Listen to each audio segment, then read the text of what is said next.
Kabila umuyobozi wayoboye igihugu cya Congo. Kabila wafatiwe ibihano na Leta Zunze Ubumwe za Amerika. Kabila mu bufatanye na M23. Ese Kabila yaba yakoze iki cyatumye Amerika imufatira ibihano?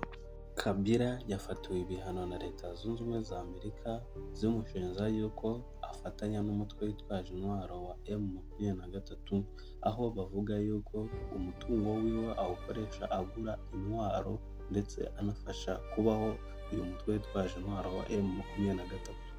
Ibi kandi byemejwe na Minisitiri w'Imari muri Leta Zunze Ubumwe za Amerika, aho yavuze yuko Kabila atemerewe gukoresha umutungo we uri muri Leta Zunze Ubumwe za Amerika, ndetse n'abaturage bo muri Leta Zunze Ubumwe za Amerika batemeye kugira ikintu bakorana na Kabila, cyangwa se ibigo yaba afiteyo kuba yajya kubihagarara cyangwa akaba yanabiyobora.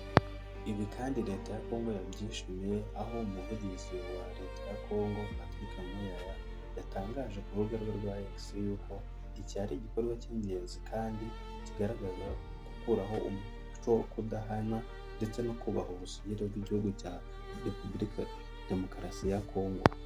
Leta Zunze Ubumwe za Amerika zishinja igihugu cy'u Rwanda gufasha kandi nanone uyu mutwe wa M23, aho bashinja igihugu cy'u Rwanda guha M23 abasirikare, ibikoresho, imyitozo ndetse n'amategeko, ibyo u Rwanda ruhakana.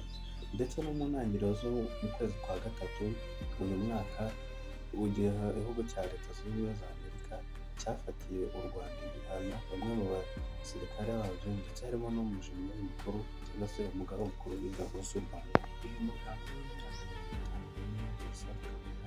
ku bihano bafatiwe na Leta Zunze Ubumwe za Amerika nta kintu batangaza, dore ko kandi mbere yabanje guhakana gufatanya na M23, ariko mu kwezi kwa gatanu umwaka ushize, nyuma y'imyaka ari mu buhungiro, yijyanyemo ndetse agaragara mu mujyi w'i Goma mu burasirazuba bw'igihugu cya Congo, bugenzurwa na M23.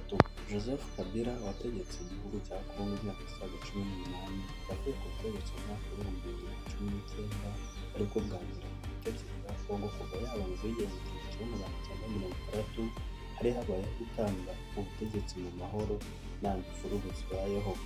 Uyu musirikare kandi yavuye ubutegetsi neza ku gisirikare cya Congo ushinzwe kuganira ku gihugu, nabwo yahise agaragaza muri M23 agaragara. Nongeye kugushimira twabonye muri iki kiganiro, duhure mu biganiro byacu biri imbere.